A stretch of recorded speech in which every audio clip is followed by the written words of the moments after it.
ഗുരുകരണത്തിലേക്ക് സ്നേഹവന്ദനം. നവംബർ ശ്രാദ്ധമാസം. ഉറ്റവരുടെ ശവകുടീരങ്ങളിൽ മെഴുതിരി തെളിച്ചും കരം കൂപ്പിയും തെല്ല് കണ്ണീർണമായൊക്കെ മനുഷ്യൻ നിൽക്കുന്നൊരു കാലം. നവംബർ 1 അത്തരമൊരു ഓർമ്മയ്ക്ക് വേണ്ടി മദ്രാസിൽ പോയി 14 വർഷം മുമ്പ് മരിച്ചൊരു കുഞ്ഞുമകളാണ് അമ്മു. മരണം എന്തൊരു ശൂന്യതയാണ് ഓരോരുത്തരിൽ അവശേഷിപ്പിക്കുക എന്നുള്ളതിന്റെ വല്ലാത്തൊരു ഓർമ്മപ്പെടുത്തലായിരുന്നു ആ ദിവസം. കുട്ടി മദ്രാസിൽ വെച്ച് മരിച്ചുകൊണ്ട് മാത്രം കുട്ടി അതിനടുത്തുള്ളൊരു സെമിത്തേരിൽ അടക്കുക, കുഞ്ഞവിടെ വിശ്രമിക്കുന്നു എന്നൊരു ഉറപ്പിലും തോന്നലും നാടും വീടുമൊക്കെ ഏകദേശം ഉപേക്ഷിച്ച് അതിനടുത്ത് പാർക്കുക. 14 വർഷം സാമാന്യം ദീർഘമായ കാലഘട്ടം. എല്ലാം പതുക്കെ പതുക്കെ ശമിക്കുകയും എല്ലാ ദുഃഖങ്ങളുടെയും സാന്ദ്രത കുറയുകയൊക്കെ ചെയ്യേണ്ട കാലമാണ്. പക്ഷെ അങ്ങനെ അനുഭവപ്പെട്ടില്ല. കുട്ടി മരിക്കുന്നതിന് മുമ്പ് എടുത്ത ഒരു റോള് ചിത്രമുണ്ട്. പല വേഷങ്ങളിൽ അണിഞ്ഞ്. അവൾ ചെറിയ പെൺകുട്ടിയായിരുന്നു. അതിങ്ങനെ വീടിനകത്ത് മുഴുവൻ ഒട്ടിച്ചിട്ടുണ്ട്. അപ്പോൾ ഒരു സാധാരണ അന്വേഷണത്തിന്റെ പൊള്ളത്തിൽ എനിക്ക് മനസ്സിലായി. ആരെങ്കിലുമൊക്കെ മരിച്ചു എന്ന് പറയുമ്പോൾ നമ്മൾ ചോദിക്കുന്ന 2 ചോദ്യങ്ങളുണ്ട്. ഒന്നിങ്ങനെ എന്നാ മരിച്ചത്? അതിന്റെ അർത്ഥം കുറച്ചു കാലം പഴക്കമുള്ളതാണെങ്കിൽ നിങ്ങൾ അതിനകത്ത് പുറത്ത് കടന്നിരിക്കും എന്നൊക്കെ ഒരു സാന്ത്വനം അതിനകത്തുണ്ടായേക്കാം, ഒരു ആശ്വാസം അതിനകത്തുണ്ടായേക്കാം. പക്ഷെ അതില്ല. മരിച്ചവര് എന്നായാലെന്ത്? അവർ പലപ്പോഴും നമ്മുടെ ജീവിതത്തെ നിശ്ചലമാക്കിയിട്ടാണ് പോകുന്നത്. ഈ അമ്മുവിന്റെ കാര്യത്തിലാണൊക്കെ അപ്പാടെ അമ്മയുടെയും ജീവിതം അവളുടെ നിശ്ചലമാവുക. രണ്ടാമത്തത്, ആരെങ്കിലുമൊക്കെ മരിച്ചെന്ന് പറയുമ്പോൾ നമ്മൾ ചോദിക്കാറുണ്ട് എത്ര വയസ്സായി? കാര്യം ശരിയാണ്. ചെറുപ്പക്കാരെക്കാൾ കൂടുതലായിട്ട് വയോധികരായ മനുഷ്യരാണ് മരണത്തോട് ചേർന്ന് നിൽക്കുന്നതെന്നൊക്കെ ഉള്ള യാഥാർത്ഥ്യബോധമൊക്കെ ഉണ്ട്. പക്ഷെ ആ മരിച്ചത് നിങ്ങളുടെ അച്ഛനും അമ്മയൊക്കെ ആകുമ്പോൾ അത്തരമൊരു ചോദ്യം എത്ര അപ്രസക്തമാണെന്നും ചിലപ്പോൾ എത്ര ക്രൂരമാണെന്നും പോലും നമുക്ക് അനുഭവപ്പെടും. അപ്പോൾ വല്ലാത്ത നമ്മുടെ ചില ധാരണകളൊക്കെ പൊളിച്ചെഴുതുന്ന ഒന്നാണ് മരണം. കൂടെ കൊണ്ടുപോയൊരു പുസ്തകം ഹോം സിക്ക് എന്ന് പറഞ്ഞൊരു പുസ്തകം, യാത്രയിൽ.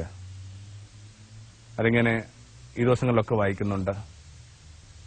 ഒരു ഭംഗിയുള്ളൊരു ചരമാനന്തര ഗീതത്തിന്റെ പിന്നിലുള്ള കഥയൊക്കെയാണ് ആ പുസ്തകത്തിനകത്ത്. ആ ഗാനവും കേൾക്കാൻ പറ്റി.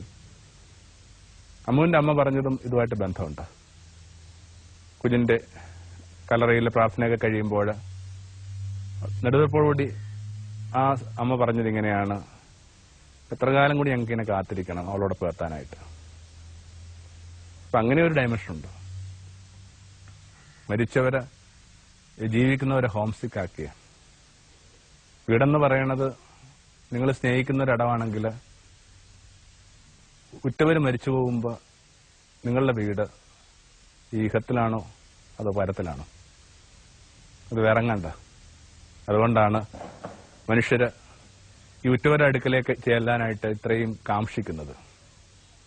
2 വീട് നമുക്കുണ്ടെന്നൊക്കെയാണ് സങ്കല്പം. ഒന്ന് നമ്മൾ ഇങ്ങനെ കല്ലുകൊണ്ട് പണിത ഒരു വീട്. 2 നമ്മളൊക്കെ എന്നും ജീവിക്കുമെന്ന് കരുതുന്ന ഒരു ആത്മീയ ഭവനം. ആ ആത്മീയ ഭവനത്തിലേക്കുള്ള പ്രേരണയൊക്കെ ആയിട്ട് ഉറ്റവര് എവിടെയോ നിൽപ്പുണ്ടോ? നിൽപ്പുണ്ടെന്നുള്ള വാക്ക് പോലും എന്തുമാത്രം ഇങ്ങനെ യാഥാർത്ഥ്യബോധം പറയുന്നത് എനിക്ക് അറിഞ്ഞുകൂടാ. അത്തരം പദങ്ങൾ, ജീവിച്ചിരിക്കുന്നതിനുമായി ബന്ധപ്പെട്ട പദങ്ങൾ മരിച്ചവർക്ക് ഉപയോഗപ്പെടുന്ന എനിക്ക് അറിഞ്ഞുകൂടാ. പക്ഷെ ഹോംസിക്ക, വല്ലാത്തൊരു ഹോംസിക്ക് എന്ന് പറയുന്നൊരു വികാരത്തെ ഉണർത്തുന്നതാണ് ഉറ്റവരുടെ മരണം. ഉറ്റവർ നമ്മളോടൊപ്പമല്ല, അവർ വസിക്കുന്നതാണ് ശരിയായ വീടെന്നും നമ്മൾ നിർഭാഗ്യവശാൽ അലഞ്ഞടക്കുകയാണെന്നൊക്കെ ഉള്ള തോന്നല് അത്ര നെഗറ്റീവാണെന്ന് തോന്നുന്നില്ല. അതിൻ്റെ ഗുണപരമായ ചില പ്രചോദനങ്ങളുണ്ട്. ജീവിതത്തിൽ എപ്പോഴെങ്കിലുമൊക്കെ ഈ ഹോംസിക്ക് ആകാത്ത ഒരു മനുഷ്യനില്ല. കാര്യം ചെറിയ പ്രായങ്ങളിലൊക്കെ യാത്രകൾ വളരെ പ്രിയപ്പെട്ടതായിരുന്നെങ്കിൽ പോലും ഒരുപക്ഷെ ഏതെങ്കിലുമൊക്കെ യാത്രകളുടെ ഇടയിൽ പെട്ടെന്ന് വീട് വല്ലാതെ തിരികെ വിളിക്കുന്നു. ചിലപ്പോൾ നമുക്ക് പരിചയമില്ലാത്ത ഭക്ഷണശീലങ്ങളിലൊക്കെ ഇരിക്കുമ്പോൾ ആ വീടിന്റെ ലളിതമായ ആ ഭക്ഷണവും അത്താഴവും ഒക്കെ ഓർമ്മ വരുന്നു. പരിക്കരായ മനുഷ്യരെ കാണുമ്പോൾ വീടിന്റെ ആ സൗമ്യത നമുക്ക് ഓർമ്മ വരുന്നു. അല്ലെങ്കിൽ നല്ല മനുഷ്യരെ കാണുമ്പോഴും ഓർമ്മ വരുന്നുണ്ട്. എന്തോ ആവട്ടെ, ഈ ഹോം സിക്ക് എന്ന് പറഞ്ഞൊരു വികാരം മനുഷ്യനിങ്ങനെ പുരാതന കാലം തൊട്ടേ കൊണ്ട് നടക്കുന്നതാണെന്ന് തോന്നുന്നു. ആദം ഹവ്വയൊക്കെ ആയിരിക്കും ഏറ്റവും ഹോം സിക്കായ മനുഷ്യർ. ഏറ്റവും ഭംഗിയുള്ള ഇടം, ഏറ്റവും നിർമ്മലമായ ഇടത്തിൽ നിന്ന് ഇടർച്ചയുടെ കനുഭക്ഷിച്ച് പുറത്തു പോകുമ്പോൾ അവരനുഭവിച്ച വേദനയായിരിക്കും ഈ ഹോം സിക്ക് എന്ന് പറയുക. എന്തായാലും ഈ ശരീരത്തിലായിരിക്കുന്നിടത്തോളം കാലം നമുക്ക് ഹോം സിക്കായേ പറ്റും. എന്തിനു മരിച്ചവർക്ക് വേണ്ടി പ്രാർത്ഥിക്കുന്നു എന്നുള്ളതിനൊക്കെ കൃത്യമായ നിരീക്ഷണങ്ങളും പാഠങ്ങളും സഭയുടെ പ്രബോധനങ്ങളൊക്കെ ഉണ്ട്. പക്ഷെ എൻ്റെ ഒരു സെക്കുലറായൊരു ബുദ്ധിയിൽ എനിക്ക് എപ്പോഴും തോന്നുന്നൊരു കാര്യം ഇതാണ്: മരിച്ചവർക്ക് വേണ്ടി പ്രാർത്ഥിക്കുന്നത് വാസ്തവത്തിൽ നമുക്കുള്ള റിമൈൻഡർ എന്ന നിലയിലാണ്. അല്ലെങ്കിൽ ഒരു പക്ഷേ നമ്മൾ മറന്നു പോകാമായിരുന്ന ആ ജീവിതത്തിന്റെ ഒരു അന്ത്യാധ്യായം, അന്ത്യ അംഗം ഓർമ്മിപ്പിക്കാൻ വേണ്ടിയാണ് ഓരോ മരിച്ചവരെ കുറിച്ചുമുള്ള ഓർമ്മകൾ നമ്മൾ കൊണ്ടാടാൻ തോന്നുന്നു. ചുരുക്കത്തിൽ ജീവിച്ചിരിക്കുന്നവർക്കാണ് ഈ മരിച്ചവരെ കുറിച്ചുള്ള ഓർമ്മ ഏറ്റവും നല്ലത്, ഏറ്റവും ഭംഗിയുള്ളത്. വല്ലാതെ നമ്മൾ മരണമെന്ന് പറഞ്ഞൊരു സാധ്യതയെ മറന്നു പോകുന്നു. മരണഭയമല്ല, മരണഭയവും മരണബോധവും രണ്ടാ. മരണഭയത്തിൽപ്പെട്ട ഒത്തിരി മനുഷ്യരുണ്ട്. ഓരോരോ ചെറിയ കാര്യങ്ങൾക്കകത്ത് പോലും കഠിന രോഗമാണെന്ന് കരുതുകയും അതിനുവേണ്ടി ചികിത്സ ഏർപ്പെടുന്നതും തൊട്ടിങ്ങനെ എല്ലായിടത്തും ഈ മരണം ഭയക്കുന്ന മനുഷ്യരുണ്ട്. ദേശത്ത് ഏകദേശം 100-600 ഇങ്ങനെ മുറികളുള്ള ഒരു വീട് പിന്നെയും പിന്നെയും പണിതുകൊണ്ടിരിക്കുക. ആ വീടിനകത്ത് പാർക്കുന്ന ആൾക്ക് ആ വീട് പണിയാന്നുള്ളതൊരു പ്രധാനപ്പെട്ട കാര്യമായിട്ട് കരുതുന്നതുകൊണ്ടല്ല. ആരും അയാളോട് പറഞ്ഞിട്ടുണ്ട്, ഈ വീട് തീർക്കുന്ന ദിവസം നിങ്ങൾ മരിച്ചുപോകും. അപ്പൊ മരിക്കാതിരിക്കാൻ വേണ്ടി മനുഷ്യൻ കണ്ടെത്തുന്ന പരിപാടി ഇങ്ങനെ വീടിന്റെ പണി ഇങ്ങനെ മുമ്പോട്ട് കൊണ്ടുപോകാന്നുള്ള. കേൾക്കുമ്പോൾ നിങ്ങൾക്കൊരു പുഞ്ചിരിയോ ചിരിക്കോണിലുള്ള ഒരു പരിഹാസമൊക്കെ വന്നിരിക്കാം. പക്ഷെ മരണഭയം പിടികൂടി കഴിഞ്ഞാൽ മനുഷ്യൻ എന്താ ചെയ്യാൻ പാടില്ലാത്തത്? ഏറ്റവും മനുഷ്യൻ ഭയപ്പെടുന്ന ഒന്നാണ് മരണം. എല്ലാ ഭയങ്ങളുടെയും ആധാരം എന്ന് പറയുന്ന മരണഭയം എന്ന് പറയും. അപമാനിക്കപ്പെടുന്നുള്ള തോന്നല്, കൂടെയുള്ളവർ വിട്ടുപോകുന്നുള്ള തോന്നല്, അവിശ്വസ്തത ആരെങ്കിലുമൊക്കെ കാണിക്കുന്നുള്ള തോന്നലൊക്കെ കൃത്യമായ മരണഭയത്തിന് പൊടിക്കുന്ന. അതുകൊണ്ടാണ് ഭയത്തെക്കുറിച്ച് പഠിക്കുന്നൊരു കൃത്യമായിട്ട് പറയുന്നൊരു കാര്യമുണ്ട്: സകല ഭയങ്ങളുടെയും പൊടിപ്പുകൾ ഈ മരണഭയം എന്ന് പറയുന്ന വേരിയുന്ന. അപ്പൊ മരണഭയമല്ല, അത് ഒരു ഭയവും ആർക്കും ഗുണകരമല്ല. ദൈവനാമത്തിൽ ഉണ്ടാക്കുന്ന ഭയങ്ങൾ പോലും ഇങ്ങനെ ഓരോ കാലം കഴിയുമ്പോൾ നിങ്ങളുടെ കുട്ടികൾക്കോ നിങ്ങൾക്കോ ഗുണം ചെയ്തില്ലെന്ന് നിങ്ങൾക്ക് ഇതിനകം മനസ്സിലായിട്ടുണ്ടാവുമല്ലോ. ഒരു ഭയവും നല്ലതല്ല. അതുകൊണ്ട് തന്നെ മരണബോധമാണ് പ്രധാനം. എന്നോടൊപ്പം മരണമുണ്ട്. കവിതകളിലൊക്കെ നമ്മൾ പറയുന്ന നിഴല് പോലെ മരണം.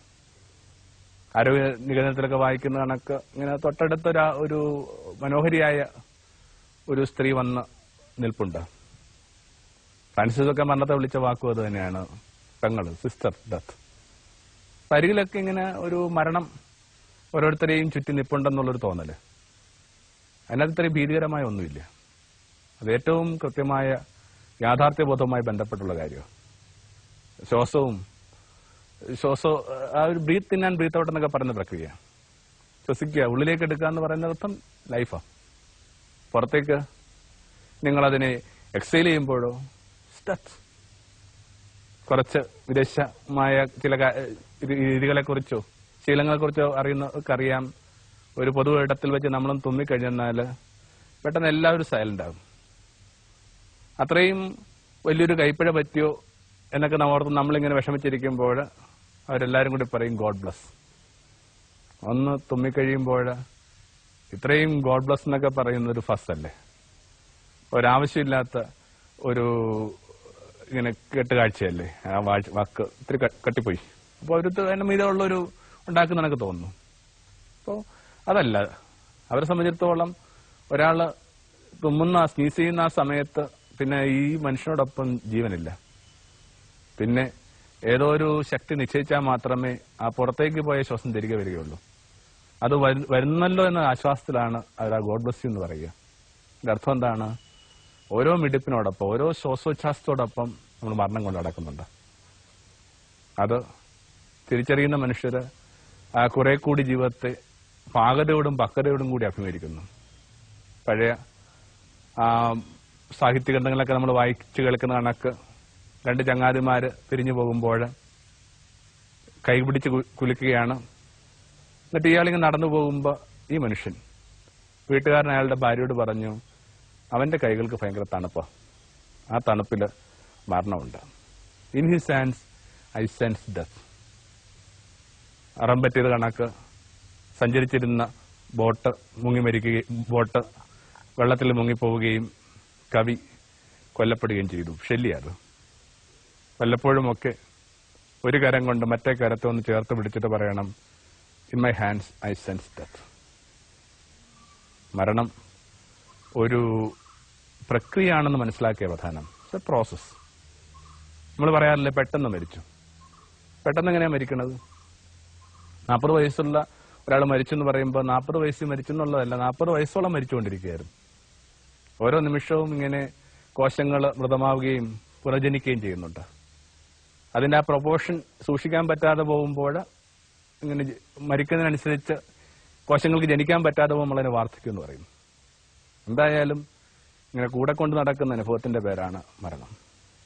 അതിങ്ങനെ കുറെ കൂടി വ്യക്തതയോടെ ലോകത്തെ കാണാനും ഇത്തരം കെട്ടുകാഴ്ചകളിൽ വല്ലാതെ ഭ്രമിച്ചു പോകരുതെന്ന് മനുഷ്യനെ ഓർമ്മിപ്പിക്കാനുമുള്ള ഏറ്റവും ഭംഗിയുള്ള റിമൈൻഡറുമായിട്ട് അനുഭവപ്പെടുന്നു.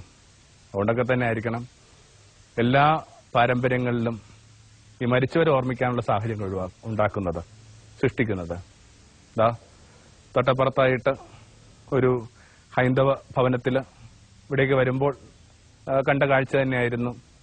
ഇങ്ങനെ ചെറിയ ചോറുകളുകൾ ഉരുട്ടി വയ്ക്കുക. മരിച്ചവർക്ക് വേണ്ടിയാ.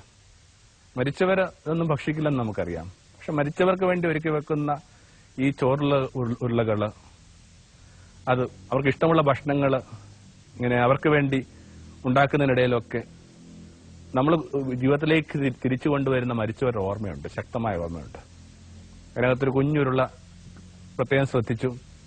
ഒരുപക്ഷെ തീരെ പ്രായമാകാതെ മരിച്ചുപോയൊരു കുഞ്ഞിന് വേണ്ടിയായിരിക്കാം. ഒരു പാദം ജീവിക്കുന്നവരുടെ ലോകത്തിലും മറുപാദം മരിച്ചവരുടെ ലോകത്തിലും ചവിട്ടി നിൽക്കാൻ കഴിയുമ്പോഴാണ് മനുഷ്യന് ഇക്വിലിബ്രിയം ഉണ്ടാകുന്നത്. അതിനുവേണ്ടിയുള്ള സാധ്യതയായിരുന്നു യേശു നമുക്ക് മുമ്പിൽ എപ്പോഴും തുറന്നിട്ടിരുന്നത്. അതുകൊണ്ടാണ് ഈ ലോകത്തിന്റെ മുഴുവൻ കാര്യങ്ങളിലും ഭംഗിയായിട്ട് ഇടപെടുമ്പോൾ, ഒന്നിനകത്തൊന്നും മാറി നടക്കാതിരിക്കുമ്പോൾ, എന്തിനകത്തും ക്രിയാത്മകമായിരിക്കുമ്പോഴും ഇടയ്ക്കൊക്കെ യേശു നമ്മളിങ്ങനെ ഓർമ്മിപ്പിച്ചുകൊണ്ടിരിക്കും, ലിഫ്റ്റ് അപ്പ് യുവർ ഐസ്, ഉയർത്തി നോക്കുക, കണ്ണ് ഉയർത്തി നോക്കുക.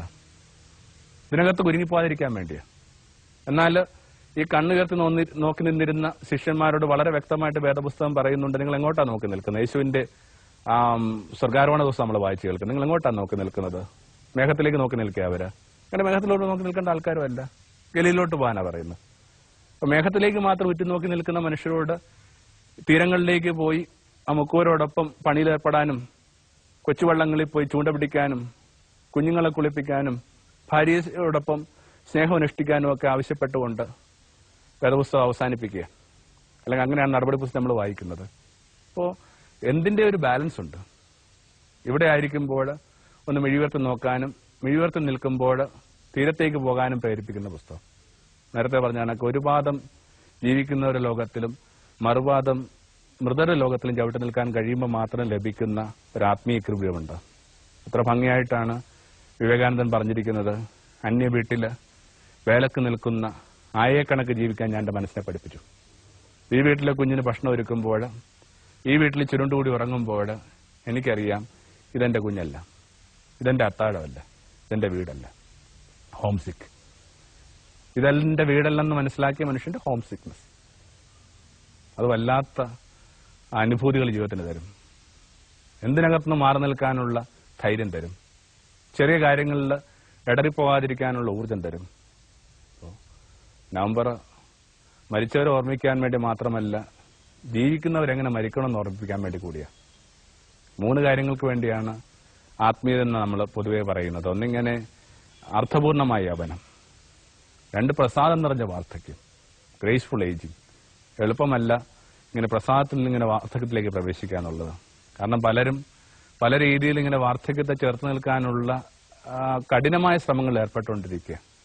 വളരെ സ്വാഭാവികമായി സംഭവിക്കുന്ന ഒന്നായിട്ട് വാർദ്ധക്യത്തെ മനസ്സിലാക്കാനും ആ പ്രായത്തിനിണങ്ങിയ മട്ടിൽ കുലീനമായിട്ട് ജീവിക്കാനും ഒക്കെ പറ്റുന്നവരുടെ എണ്ണം വല്ലാതെ ചുരുങ്ങിക്കൊണ്ടിരിക്കുകയാണെന്നുള്ളൊരു കുറ്റാരോപണം കൂടി ഈ അടുത്ത കാലത്ത് കേൾക്കുകയുണ്ടായി. അത് ആർക്കും ബാധകമാണ്. ഗ്രേസ്ഫുള്ളായിട്ട് ഏജ് ആവുന്നുള്ള അത്ര എളുപ്പമല്ല. പിന്നെ ശാന്തമായ മരണം, അനായാസന മൃത്യു, ആയാസമില്ലാത്ത മരണം തരണമേ. ഭാരതത്തിന്റെ പ്രാർത്ഥനകളൊന്ന്. ഓരോ ദിവസവും എന്നെ കേട്ടുകൊണ്ടിരിക്കുന്ന ഒരു കാത്തലിക് കമ്മ്യൂണിറ്റിയിൽപ്പെട്ട ഒരു വ്യക്തി 50 പ്രാവശ്യം പ്രാർത്ഥിക്കുന്നുണ്ട് ഈ മരണത്തിന് വേണ്ടി. പെട്ടെന്ന് അമ്പരക്കുന്നുണ്ടോ? എങ്ങനെയാണോ ഈ 50 പ്രാവശ്യം പ്രാർത്ഥിക്കുക എന്നുള്ളത്? നിങ്ങൾ കൊണ്ടെത്തിക്കുന്നതാണെന്ന് ഞാൻ വിചാരിക്കുന്നു, ജപമാല ചൊല്ലുന്നതാണെന്ന് ഞാൻ വിചാരിക്കുന്നു. അങ്ങനെയെങ്കിൽ ആ 50 പ്രാവശ്യം പറയുന്ന എന്താണ്? ഞങ്ങളുടെ മരണനേരത്തിൽ നീ ഉണ്ടായിരിക്കണമേ. ഓരോ പ്രാവശ്യവും 50 പ്രാവശ്യം മരണനേരത്തുണ്ടായിരിക്കുമെന്ന് കരുതുന്ന മനുഷ്യര് ആ പ്രാർത്ഥനയെ കുറെ കൂടി ബോധമണ്ഡലത്തിലേക്ക് കൊണ്ടുവന്നാൽ ഉണ്ടാകുന്ന വ്യത്യാസം. തീരെ അപ്രതീക്ഷിതമായ ഒരു അനുഭവമായിട്ട് മരണം വരുന്നൊക്കെയാണല്ലോ യേശു പറഞ്ഞു. യേശു മരണത്തിന് വേണ്ടി ഉപയോഗിച്ചിരുന്ന വാക്ക് കള്ളൻ എന്ന് പറഞ്ഞൊരു വാക്കാണ്. ആ വാക്ക് അതിൽ തന്നെ എനിക്ക് തോന്നുന്നു മറ്റൊരു ഗുരുകരണത്തിൽ നമുക്ക് എടുത്ത് കാണാവുന്നൊരു വാക്കാണ്. എന്തിനുകൊണ്ടായിരിക്കണം യേശു ഇങ്ങനെ മരണത്തെ കള്ളെന്ന് വിചാരിച്ചു? അതിനകത്ത് ഒത്തിരി ട്രേസ് ഉണ്ട്. അതിൽ ഏറ്റവും പ്രധാനപ്പെട്ടത് ഇങ്ങനെ അൺഎക്സ്പെക്ടഡ് ആയിട്ട് വരിക എന്നുള്ളതാണ്. അത് മനസ്സിലാക്കാനായിട്ട് നമുക്ക് വലിയ ബുദ്ധിയൊന്നും ആവശ്യമില്ല. ഒരു ചെറിയ ഏറ്റവും സിമ്പിളായ യുക്തിയാണ് ഈ തീരെ പ്രതീക്ഷിക്കാതെ വരുന്ന ഒരാൾ. അതിനകത്ത് യേശു ഉപയോഗിക്കുന്ന റെഫറൻസ് നോഹയുടെ കാലമാണ്. നോഹയുടെ കാലത്ത് ഇങ്ങനെ മനുഷ്യര് തിന്നുകയും കുടിക്കുകയും കല്യാണം കഴിക്കുകയും കഴിപ്പിക്കുകയും ആനന്ദിക്കുകയും ഒക്കെ ചെയ്തുകൊണ്ടിരുന്ന കാലത്ത് പെട്ടെന്ന് പ്രളയം വരുന്നതായിട്ട്. അത്രയും ഡീറ്റെയിൽസ് ഒന്നും നോഹയുടെ പുസ്തകം നിങ്ങൾ പരിശോധിച്ച് നോക്കൂ, അതിനകത്ത് പറയുന്നില്ല. അധർമ്മം ഭൂമി പെരുകിയെന്ന് പറഞ്ഞൊരു വാക്കേ ഉള്ളൂ. നമ്മൾ വിചാരിക്കുന്ന അധർമ്മം എന്ന് പറയുന്നത് ഇങ്ങനെ ആരുടെയൊക്കെ കഴുത്തിറക്കുകയാണെന്നും അല്ലെങ്കിൽ ആരുടെയൊക്കെ മോഷ്ടിക്കുകയാണെന്നും അല്ലെങ്കിൽ വ്യഭിചാരത്തിൽ ഏർപ്പെടുകയാണെന്നൊക്കെ അധർമ്മം എന്നുള്ളത്. അധർമ്മം എന്ന് പറയുന്നത് ശരിയായ ധർമ്മം കാണാതെ പോകാന്നുള്ള. മനുഷ്യന് അവനവൻ ജീവിച്ചുകൊണ്ടിരിക്കുന്ന പല കാര്യങ്ങൾക്കകത്തും അവന്റെ ധർമ്മം പാലിക്കപ്പെടുന്നുണ്ട്. തിന്നുക കുടിക്കാനൊക്കെ പറയുന്നത് അടിസ്ഥാനപരമായിട്ടുള്ള ആവശ്യമുള്ള കാര്യങ്ങളാണ്. പക്ഷെ അതിനകത്ത് ആ വാക്ക് വീണ്ടും പറയുന്ന വഴിയായിട്ട് എന്താണ്? അതിനകത്ത് തന്നെ പെട്ടുപോകുന്ന മനുഷ്യര്. ഇപ്പൊ തങ്ങളെ ഏൽപ്പിച്ച കാര്യങ്ങളെക്കാൾ കൂടുതലായിട്ട് ആനുപാതികമില്ലാതെ അതിനകത്ത് പെട്ടുപോയ മനുഷ്യരെന്നുള്ള സൂചന അയച്ചു പറയുന്നു. ഓരോരുത്തരും ഓരോ കാര്യങ്ങൾക്ക് കൊടുക്കേണ്ട ആനുപാതികമായ ചില പ്രാധാന്യങ്ങളെക്കാൾ കൂടുതലായിട്ട് അതിനകത്ത് മുങ്ങിക്കൊണ്ടിരിക്കുക. അതാണ് യേശു ആ പഴയ നിയമത്തിൽ ഒരു സൂചന എടുത്തിട്ട് കാര്യങ്ങൾ ഇത്രയും ഡിസ്ക്രിപ്റ്റീവായിട്ട് പറയാൻ കാരണം ഞാൻ വിചാരിക്കുന്നു. തീരെ അപ്രതീക്ഷിതമായിട്ട് വരുന്ന ഒരാൾ ആ ഒരു നോഹയുടെ പേടകത്തിന്റെ കഥയൊക്കെ പറഞ്ഞിട്ട് ബാക്കിയുള്ളവരൊക്കെ ഇങ്ങനെ ഓരോരോ കാര്യങ്ങൾ ഏർപ്പെട്ടുകൊണ്ടിരിക്കുമ്പോൾ ഒരു മനുഷ്യൻ മാത്രം വളരെ ധ്യാനപൂർവ്വം അവധാനതയോടുകൂടി ചില കാര്യങ്ങൾ ഏർപ്പെട്ടുകൊണ്ടിരിക്കുക. അയാളിങ്ങനെ ഒരു പേടകം പണിതുകൊണ്ടിരിക്കുക. എന്തുമാത്രം ലോകം ഓരോരോ കാര്യങ്ങളും മുങ്ങിപ്പോകുമ്പോഴും തങ്ങളെ ഏൽപ്പിച്ച ധർമ്മങ്ങൾ വളരെ ശ്രദ്ധയോടും ധ്യാനത്തോടും ചെയ്യുന്ന മനുഷ്യരുണ്ട്. അവർക്ക് അപ്രതീക്ഷിതമായ പ്രളയങ്ങൾ ഭയപ്പെടേണ്ട കാര്യമില്ല. നമ്മളെപ്പോഴും പറയുന്ന കാര്യമുണ്ട്, മരണം വരുന്നത് എപ്പോഴാണെന്ന് അറിഞ്ഞുകൂടെന്നുള്ള. പക്ഷെ മരണം വരുന്നത് എപ്പോഴാണെന്ന് പറയുമ്പോൾ ആ സമയത്തിന് 2 വാക്കുണ്ട്. ഒന്നിങ്ങനെ കെയ്റോസ് എന്ന് പറഞ്ഞൊരു വാക്കുണ്ട്, 2 ക്രോണോസ് എന്ന് പറഞ്ഞ വാക്കുണ്ട്. ക്രോണോസ് എന്ന് പറയുന്നത് കൃത്യമായ ക്ലോക്കിലെ സമയമാണ്. ഇത്ര സമയത്ത് അത് ആർക്ക് പറയാൻ പറ്റും? പണ്ടൊരു ജ്യോതിഷനോട് ഇങ്ങനെ സീസറൊക്കെ ചോദിച്ച കണക്കാണ്, നിങ്ങൾ ഇത്രയും വലിയ മനുഷ്യനാണെങ്കിൽ ഞാൻ മരിക്കണ സമയം പറയാൻ പറഞ്ഞു. അപ്പൊ ഈ ജ്യോതിഷം പറഞ്ഞ ഒരു കാര്യം പിന്നീട് ഫലിതമായിട്ടൊക്കെ ഘോഷിക്കപ്പെടുന്നുണ്ട്. അയാൾ പറഞ്ഞു, കൃത്യമായ സമയമൊന്നും പറയാൻ പറ്റത്തില്ല, പക്ഷേ ഒരു സൂചന തരാം. എന്താണത്? അങ്ങ് മരിക്കുന്ന ദിവസം ഒരു പൊതു അവധി ദിവസമായിരിക്കും. അതിന് പല അർത്ഥമുണ്ട്. ഒന്നെങ്കിൽ മനുഷ്യ കാത്തിരുന്നൊരു മരണമാണ് അയാളുടെ എന്നൊക്കെ മട്ടില്ല ഒത്തിരി ഇതിനു മീതെയുള്ള ഫലിതങ്ങളൊക്കെ മെനഞ്ഞിട്ടുണ്ട്. അപ്പോൾ കൃത്യമായ സമയം പറയാനായിട്ട് ആർക്കാ പറ്റുക? പക്ഷെ ഒരു കാലമുണ്ട്. വേദപുസ്തകം പറയുന്ന കണക്ക് ഈ കെയ്റോസ് എന്ന് പറഞ്ഞൊരു ഘട്ടമുണ്ട്. അതൊരു പ്രത്യേക കാലഘട്ടം. അതിങ്ങനെ കൃത്യമായ ക്ലോക്കിന്റെ സമയം കാണിക്കുക എന്നുള്ളതല്ല, ഒരു സീസണാണ്. സ്വീകാര്യമായ സമയത്തായിരിക്കാന്നുള്ള.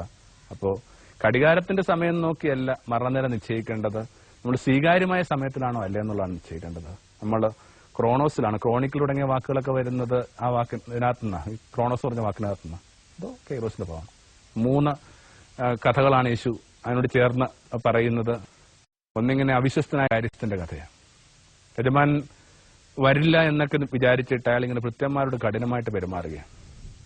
രണ്ടാമതായിട്ട് 10 കന്യകമാരുടെ കഥയാണ്. മണവാളൻ വരാൻ വൈകുന്നൊക്കെ ഓർത്തിട്ട് ഇങ്ങനെ വിളക്കിലെ എണ്ണ സൂക്ഷിക്കാതെ തീരെ പ്രതീക്ഷിക്കാതെ കിടന്നുറങ്ങിപ്പോയ കന്യകമാരുടെ കഥ. 5 വിവേകമില്ലാത്ത കന്യകളുടെ കഥ. പിന്നീട് താലന്തിന്റെ കഥയാണ്. ഓരോരുത്തരായിട്ട് ഏൽപ്പിച്ച ആ താലന്തുകൾ ഇങ്ങനെ വളരെ വൈകി വന്നിട്ട് ആ താലന്ത് കൊണ്ട് എന്ത് ചെയ്തെന്ന് അന്വേഷിക്കുന്ന യജമാന്റെ കഥ. 3 കഥയ്ക്കകത്തും ഇങ്ങനെ പ്രതീക്ഷിക്കാത്ത നേരത്ത് വന്ന ഒരാളാണ്. യേശു ഇടക്കിടക്ക് ആ വാക്ക് ഉപയോഗിക്കുന്നു, നിങ്ങൾ തീരെ പ്രതീക്ഷിക്കാത്ത നേരത്ത്. ആദ്യത്തേനകത്ത് ഇപ്പൊ നിനക്ക് സോ അൺഎക്സ്പെക്ടഡ്. രണ്ടാമത്തേനകത്ത് കരുതിനൊക്കെ നേരത്തെ വന്നു. മൂന്നാമത്തേനകത്ത് കരുതിനൊക്കെ വൈകി വന്നു. എന്തായാലും ഈ 3 കഥകൾ അടുപ്പിച്ച് പറയുമ്പോൾ നമുക്ക് വേണമെങ്കിൽ ഇങ്ങനെ ചില കാര്യങ്ങൾ നമ്മുടെ മെഡിറ്റേഷൻ വെക്കാവുന്നേ ഉള്ളൂ. മരണം എന്നെ തേടി വരുമ്പോൾ എങ്ങനെയായിരിക്കണം ഒരാൾ നിൽക്കേണ്ടത്? ഒന്നിങ്ങനെ സ്വന്തം കർത്തവ്യം ഭംഗിയായിട്ട് ചെയ്യുക, കരുണയുള്ളവരായിരിക്കുക. അതുകൊണ്ടൊക്കെയാണല്ലോ ഡോൺ ബോസ്കോ ഡൊമിനിക് സാവിയോട് ചോദിക്കുന്നുണ്ട്, കളിച്ചുകൊണ്ടിരിക്കുന്ന കുട്ടികളാണ്, എന്നിട്ട് ചോദിക്കുകയാണ്, മരണം നിങ്ങളെ തേടി വരുമ്പോൾ നിങ്ങൾ എന്നാ ചെയ്യും? ഓരോരുത്തരും ഓരോ കാര്യങ്ങൾ പറയാം. പള്ളിയിലേക്ക് ഓടിപ്പോവും, 1-2 പേരുടെ മാപ്പ് പറയാനുണ്ട്, കുമ്പസാരത്തിന് വേണ്ടി ഒരു കുട്ടി ഓടിപ്പോകുന്നു. അപ്പോൾ കളിച്ചുകൊണ്ടിരിക്കുന്ന ഒരു കുട്ടി മാത്രം പുറത്തേക്ക് വരുന്നത് ഡൊമിനിക് സാവിയ. അപ്പോൾ ഡോൺ ബോസ്കോ വിളിച്ചു ചോദിക്കുന്നുണ്ട്, സാവി നീ എന്നാ ചെയ്യും? അപ്പോൾ കുട്ടി പറഞ്ഞു, I will keep on playing, ഞാൻ കളിച്ചുകൊണ്ടേയിരിക്കും. അപ്പൊ അവനവനെ ഏൽപ്പിച്ച കാര്യങ്ങൾ ഇങ്ങനെ ഭംഗിയായിട്ട് ചെയ്തുകൊണ്ടിരിക്കുക എന്നുള്ളതാണ്. അവർക്ക് ഈ മരണത്തെ ഭയപ്പെടേണ്ട കാര്യമില്ല. രാത്രി ഞങ്ങളൊരു വല്യച്ഛൻ ചെയ്യുന്ന കണക്കൊക്കെ നോക്കണത്. കൃത്യമായിട്ട് ഓരോ കാര്യങ്ങളും എഴുതി വെച്ച് ആ ഓരോരോ ചില്ലറ പോലും എടുത്തു വെച്ച് എന്തെങ്കിലുമൊക്കെ ഒരു ആവശ്യം ഉണ്ടെങ്കിൽ അതൊക്കെ കൂടി കരുതി വെച്ചിട്ട് സ്വന്തം വാതിലൊരിക്കലും അകത്തുനിന്ന് പൂട്ടാറില്ല. നമുക്കത് ചെറിയ പ്രായത്തിലൊക്കെ കാണുമ്പോൾ വലിയ ഫലിതമായിട്ട് തോന്നി. പക്ഷെ ഒരാളിങ്ങനെ കൃത്യമായിരിക്കാനായിട്ട് ശ്രമിക്കുന്നതിന്റെ ഭാഗമാണ്. ഇങ്ങനെ ഇതിനകത്ത് കൃത്യമായിട്ട് പറയുന്ന ഒരു കാര്യമുണ്ട്, ഇങ്ങനെ കള്ളം വരുമ്പോഴേക്കും, അത് വെളിപാടിന്റെ പുസ്തകത്തിലാണ് പറയുന്നത്, ഇതേ പ്രതികരണം എടുത്തിട്ട് പറയുന്നുണ്ട്, അവൻ നിങ്ങളെ നെയ്ക്കഡായിട്ട് കാണരുതെന്ന്. പെട്ടെന്നൊരാൾ വരുമ്പോൾ അപ്രതീക്ഷിതമായ രീതിയിൽ നിങ്ങളെ കാണരുത്. നിങ്ങൾക്ക് നിരക്കാത്ത വിധത്തിൽ കുലീനമല്ലാത്ത രീതിയിൽ നിങ്ങളെ കാണരുത്. അപ്പൊ അങ്ങനെ കരുണയും ഒക്കെ ഉള്ള കർമ്മനിരതരായ മനുഷ്യരായിട്ട്. ഒരിടത്ത് യേശു പറയുന്നുണ്ട്, 2 പേര് ഇങ്ങനെ പണിതുകൊണ്ടിരിക്കുമ്പോൾ എടുക്കപ്പെടും. 2 പേര് ഇങ്ങനെ പൊടിച്ചുകൊണ്ടിരിക്കുന്നു, 2 സ്ത്രീകൾ പൊടിച്ചുകൊണ്ടിരിക്കുന്നു. ഇങ്ങനെ തൊഴിലായിരിക്കുമ്പോൾ ഉള്ള മനുഷ്യര്. രണ്ടാമത്തത് ഉണർവിലായിരിക്കുന്ന മനുഷ്യരാണ്. അത് പുസ്തകം ഉടനീളം ഉപയോഗിക്കുന്ന വാക്കാണല്ലോ ജാഗ്രത. തെല്ല് മയങ്ങിപ്പോവുക, സ്വന്തം വിളക്കിലേക്ക് വേണ്ടി എണ്ണ കരുതി വെക്കാത്ത ആ ധ്യാനമോ പ്രാർത്ഥനയോ അങ്ങനെ വേണമെങ്കിലും വിശേഷിപ്പിക്കാനൊക്കെ ഇല്ലാതെ പോകുന്ന മനുഷ്യർ, അവരും നിശ്ചയമായിട്ടും ഭയപ്പെടണം. പിന്നെ അവനവന്റെ ജീവിതത്തെ വിനിമയം ചെയ്യാത്ത മനുഷ്യർ, അങ്ങനെ ചെലവഴിച്ചിട്ടേ ഇല്ല.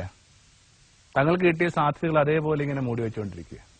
അപ്പോ മരണമെന്ന് പറയുന്ന കള്ളനെ തീരെ ഭയപ്പെടേണ്ടാത്ത 3 തരം മനുഷ്യര് ഇവരൊക്കെയാണെന്ന് ഞാൻ വിചാരിക്കുന്നു. അവനവന്റെ കർമ്മം ഭംഗിയായിട്ട് അനുഷ്ഠിക്കുന്ന മനുഷ്യര്, സദാ ഉണർവിലായിരിക്കുന്ന മനുഷ്യര്, ജീവിതത്തെ ഭംഗിയായിട്ട് കൊടുത്ത മനുഷ്യര്, വിനിമയം ചെയ്ത മനുഷ്യര്. വിനിമയം ചെയ്യുന്ന വഴിയാണ് വർദ്ധിച്ചുകൊണ്ടിരിക്കുന്നത്. മരണത്തെ യേശു കള്ളനെന്ന് വിളിക്കുമ്പോഴും യേശുവിന് മരണം കള്ളനായിരുന്നോ എന്നൊരു കുഞ്ഞു ഓർമ്മയിൽ ഈ വിചാരം അവസാനിപ്പിക്കാവുന്നേ ഉള്ളൂ. യേശുവിന് മരണം കള്ളൻ കണക്കാണ് യേശുവിന്റെ ജീവിതത്തിലേക്ക് വന്നത്. കള്ളക്കണക്കായിരിക്കാൻ വന്നത്. പക്ഷെ എന്നിട്ടും യേശുവിന് ഭീതിയില്ല. എന്താ കാര്യം? എന്തെങ്കിലുമൊക്കെ കാര്യങ്ങൾ തനിക്ക് വേണ്ടി കരുതി വെക്കുകയും സ്വരുക്കൂട്ടി വെക്കുന്നവരും മാത്രമേ കള്ളനെ ഭയപ്പെട്ടാൽ മതി. യേശുവിന്റെ അടുക്കലേക്ക് മരണം വരുമ്പോൾ മരണത്തിന് യേശുവിൽ നിന്ന് എടുത്തുകൊണ്ട് പോകാനായിട്ട് ഒന്നുമില്ലായിരുന്നു. തന്റെ മുഴുവൻ ജീവിതവും ഇങ്ങനെ കൊടുത്തുകൊണ്ടിരുന്നൊരു മനുഷ്യൻ. അകപ്പാടിനെ അവശേഷിച്ച ശരീരം മാത്രമായിരുന്നു.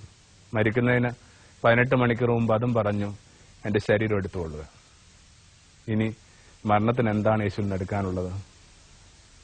അത് ഓർക്കുമ്പോഴൊക്കെ ഞാൻ നിക്കോസ് കസൻസാക്കിന്റെ വാക്കുകളാണ് ഓർമ്മിക്കുക. അത് പറഞ്ഞ് ഈ വിചാരം അവസാനിപ്പിക്കാവുന്നേ ഉള്ളൂ.